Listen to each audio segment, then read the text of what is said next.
সেই বন্ধুসকল নতুন এটা ভিডিঅ'লৈ আপোনালোক স্বাগতম জনাইছোঁ দীপ্ত ব্লগ 200 ইউটিউব চেনেললৈ। আজি দুদিনমান হৈছে এজনী ছোৱালীয়ে কৃষ্ণৰ ৰূপ লৈ ৰাসত তেওঁ গাত কৃষ্ণ লম্ভিলে বুলি ছ'চিয়েল মিডিয়াত প্ৰায় এই ভিডিঅ'বিলাক প্ৰচাৰ হৈ আছে তেওঁৰ। আৰু ছোৱালীজনীৰ মুখেদি কি ক'লে আপোনালোকক সেয়াও মই আজি মোৰ এই ভিডিঅ'টোৰ যোগেদি দেখাম। আৰু দাদাজনৰ লগত তেওঁ কলত কথাও পাতিছিলে আৰু কি বুলি ক'লে সকলোবিলাক দেখাম। আপোনালোকে ভিডিঅ'টো চাই থাকিব। আৰু ভিডিঅ'টো দেখুৱাৰ আগতে আপোনালোকক কথা কৈছোঁ যাতে ভিডিঅ'টো চাই আপোনালোকে কোনেও বেয়া কমেণ্ট নকৰে আৰু ভাল কমেণ্ট কৰে বুলি মোৰ ফালৰ পৰা আশা থাকিল। আপোনালোকে তেতিয়াহ'লে ভিডিঅ'টো চাই লওক। বা আপোনাৰ পৰা গোটেইখিনি গম পালোঁ, গতিকে আমি ইয়াৰ পৰাই আপোনাক সেৱা ধৰিছোঁ দেই। আৰু ৰাইজলৈ, অসমৰ ৰাইজলৈ কিবা এটা ক'ব নেকি বক্তব্য ৰাইজলৈ?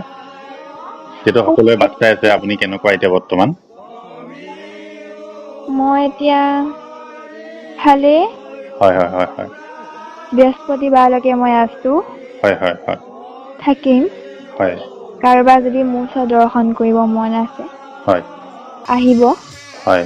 সঁচা অন্তৰে আহিব দিব। হয় হয়। সেইখিনি মোৰ পৰা জনালোঁ। হয় হয় হয় হয়। নমস্কাৰ দাদা। হয় হয়। হয় কৃষ্ণ দেই। কৃষ্ণ কৃষ্ণ। হয় হয়, মই আপোনাৰ যোগাযোগৰ কাৰণে নাম্বাৰটো পালোঁ, মই ফোন কৰিলোঁ। হয় হয়।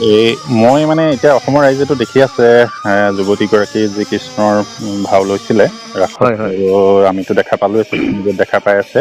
হয় কিন্তু হয়। হয় মই গহপুৰৰ বজেন বৰা বুলি মোৰ হয় ভাল বন্ধু। হয় তেখেতক ক'লোঁ বোলো আপুনি এপাক আহিব লাগিব। হয় তেনেকৈ আমাৰ কামখিনি নিয়াৰিকৈ হৈ গ'ল। হয় খুব হয় ভক্তিভাৱে কামখিনি কৰিলোঁ। এতিয়া মেকআপত বহে। হয় মেকআপত বহোঁতে আপোনাৰ মানে মেকআপ মানুহজনে মেকআপ কৰি গৈ যাওঁতে মানে ৰূপটো অলপ বেলেগ হৈ গৈ আছে। তেওঁ নিজে গম পাইছে। হয় যেতিয়া আপোনাৰ তিলকটো লগায় হয় তেখেতৰ, হয় তিলকটো লগাওঁতে মানে তেওঁ বোলে গা শিয়ৰি গৈছে। মেকআপ মানুহজনে কোৱা কথা, হয় যিজন আমাৰ মেকআপত আহিছিলে হয় জামুগুৰি। হয় হয় তাৰপিছত লাহেকৈ আপোনাৰ কি হয়, সেইজনকতো আপুনি সম্বন্ধ কৰি আছিলে তেতিয়ালৈকে। হয় মেকআপ কৰি থাকোঁতে এটা সময়ত তেওঁৰ মানে হেৰিয়াত গাত একদম ভৰি এখন উঠাই দিছে তাৰমানে। হয় ভৰি এখন উঠাই দিছে, তেওঁ গম পাই গৈছে তেতিয়া মানে কিবা অকণমান ছিদ্ৰ অকণমান আহিছে আৰু। হয় হয় তাৰপিছত ঠিক তেনেকৈ আপোনাৰ মানে মেকআপ চেকআপ কৰি হ'ল, ড্ৰেছ চেছ পিন্ধালে। ড্ৰেছ হয় পিন্ধোৱাৰ পিছত মানে তেওঁ অলপ আচৰণটো লাহে লাহে বেলেগ হ'বলৈ ধৰিছে। হয় হয় হয়। আৰু বহি মানে যিটো ষ্টাইলত বহিছে স্বয়ং মানে তেওঁক দেখা নিচিনাই লাগিছে। আৰু হয় তেওঁ গেটআপটো মানে ছোৱালীজনীৰ চাই হয় মানে যেতিয়া কৰি দিয়ে হয় স্বয়ং মানে ভগৱানৰ একদম ৰূপটো পাই গৈছোঁ মানে আমি। হয় হয় হয়। তাৰপৰা সেইটো হোৱাতে আমি সূত্ৰ উলিয়াই দিলোঁ। আমিতো ইমানখিনি গম নাপাওঁ। হয় খোল প্ৰসংগ শেষ হোৱাৰ পিছত আমি সূত্ৰ উলিয়াই দিলোঁ। উলিয়াই দিয়াৰ পিছত যেতিয়া তেখেতে সেনেকুৱা আচৰণ কৰি আছে, আমি ঘোষা চোষা গাইছোঁ। হয় তেখেতে কৈছে যে অলপ লেতেৰা হৈ আছে, চবতে পানী ঢালি চবতে 10ডাল ধূপ 4টা গুণাল লগাই দিয়া। ঠিক তেনেকৈ আমি সেইখিনি কৰ্ম কৰিলোঁ। কৰি পেলাই এতিয়া আমাৰ চিন্তনীয় হৈছে আমি ৰাসখন কি কৰিম এতিয়া। হয় ইমান অডিয়েঞ্চ আহিছে, মানে চকু পানী গোট খাই গৈছে আৰু। মানে কি হ'ব কি নহ'ব একো ধৰিব পৰা নাই। তাৰপিছত তেখেতে নিজে ক'লে কি হ'ল, মোৰতো হেৰি যাব সময় হৈছে। হয় তেতিয়া তেনেকৈ যেতিয়া ক'লে আমি সেই বজেন বৰা মই আৰম্ভ কৰিলোঁ। আৰম্ভ কৰোঁতে আমি ৰিহাৰ্চেলত যেনেধৰণে আমি দেখাইছিলোঁ হয় তাতকৈ শতগুণ ওপৰত তাৰমানে হেৰি কৰিছে, ভাবিব নোৱাৰি তাৰমানে।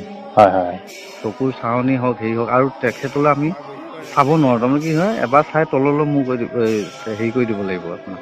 চকু মানে ইমান মানে উজ্জ্বল চকু, হয় হয় হয় হয় কমপ্লিট ৰূপটোৱে বেলেগ হ'ল। হয় হয় সূত্ৰধাৰী মতেও যোৱা নাই, তেওঁ নিজামতে কৰিছে। ইমান ধুনীয়াকৈ পৰিচালনা কৰি গোপীক পৰিচালনা কৰি গোটেই ৰাসখন লাষ্টলৈকে তেওঁ কৈছে মই 3টা বজালৈকে ৰাসলীলা কৰিম। হয় হয় ঠিক তেনেকৈ নন ষ্টপ নাচিছে, অকণমান ঘামো নোলাল তেখেতৰ হয় হয় গাৰ পৰা।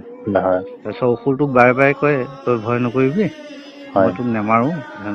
তাৰমানে অলপ ভয় খাইছে আৰু সেইখিনি হয় সময়ত হয় অসুৰ লোৱা ছোৱালীজনী। আমাৰ হয় ছোৱালী ৰাস আছিলতো। তাৰপিছত ঠিক তেনেকৈ হেৰি হ'ল, লাষ্টত যেতিয়া অসুৰ বধ হয়, হয় অসুৰ বধ কৰি ষ্টেজত বধ কৰি লাহেকৈ তেওঁ বহি পেলাই শুই দিছে। তেতিয়া আমি সকলোৱে ঘোষা চোষা গালোঁ।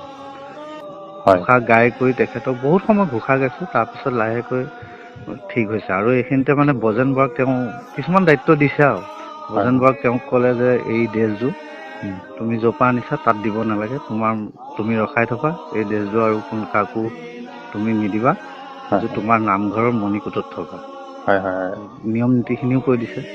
ঠিক তেনেকে বজন বৰাই বহুত নিয়ম নীতিত লৈ গৈছে আৰু এই সেনেকেই মানে হ'ল। কিন্তু এতিয়া মানুহে ভাবিছে, কিছুমান নিউজত মই হেৰিয়াত পাইছোঁ কমেণ্টত যে তেখেত ড্ৰেছ পিন্ধি গ'ল, গৰমৰ কাৰণে মূৰ্ছা গ'ল। কিন্তু মূৰ্ছা যোৱা নাই। লাষ্ট টাইম একদম অসুৰ বধৰ পিছতহে সেই চিনেৰীটো আমি যে ঘোষা গাইছোঁ, ধৰি লওক তেখেত যে ঢলি ৰৈ আছে তেতিয়া, হয় সেইটো আপোনাৰ সেই ক্লিপটো তেতিয়াহে, সেইটো অসুৰ বধৰ পিছত হয়। অসুৰ বধৰ একদম ফিনিচিং আমাৰ বৰ্তমান আধুনিকতাৰ যুগত হয়তো বিভিন্নজনে বিভিন্ন মতামত দিব, সেইটো লৈ আমি নকওঁ। কিন্তু তাৰোপৰি এতিয়াতো তেখেত কিবা এটা শক্তি এটাতো আছে পৃথিৱীখনত, নহয় জানো? আচলতে ভগৱানে কওক বা যিয়ে নকওক, কিবা এটাতো শক্তি আছে যি নেদেখাজনৰ আছে কাৰণেতো ইমানখিনি হৈ আছে, নহয় জানো? আৰু এতিয়া যিসকলে ধৰি লওক দেখা নাই তেওঁলোকে অনুভৱ কৰিব নোৱাৰিব। এতিয়া আমি স্পটত থাকিলোতো, গতিকে আমি গোটেই কাৰবাৰটো অনুভৱ কৰিব পাৰিছো। আৰু এতিয়াও মই মানে পাই আছো তেখেত এতিয়াও সেনেকে আপোনাৰ লগতে আছে ন? আছে। মই এতিয়া ঘৰ কথা লগালগি যে আপুনি কি মোমাইক হয় ন? নিজৰ মোমাইক হওঁ হয়, নিজৰ মোমাইক। হয় মোমাইক কৈছে তেখেতে। মই পাতিছিলো ন তেখেতৰ লগত কথা। ঠিক আছে বাৰু, দিয়ক। ভালে থাকক আপুনি। অসমৰ ৰাইজে যিহেতু ভাবি আছিলে আচলতে আপোনাৰ এতিয়া বৰ্তমান কেনেকুৱা সুস্থ নে বা বৰ্তমান পৰিস্থিতি কেনেকুৱা, গতিকে গম পালো যেতিয়া আপোনাৰ মামাৰ পৰা বা আপোনাৰ পৰা গোটেইখিনি গম পালো। গতিকে আমি ইয়াৰ পৰাই আপোনাক সেৱা ধৰিছো দেই। আৰু ৰাইজলে, অসমৰ ৰাইজলে কিবা এটা কব নেকি বক্তব্য ৰাইজলে? সেইটো সকলোৱে বাট চাই আছে, আপুনি কেনেকুৱা এতিয়া বৰ্তমান? মই এতিয়া ভালে। হয়। বৃহস্পতিবাৰলৈকে মই আছো। হয় থাকিম। কাৰোবাৰ যদি মোৰ ওচৰত দৰ্শন কৰিব মন আছে, আহিব। সঁচা অন্তৰে আহিব দিব। সেইখিনি মোৰ পৰা জনালো। হয়।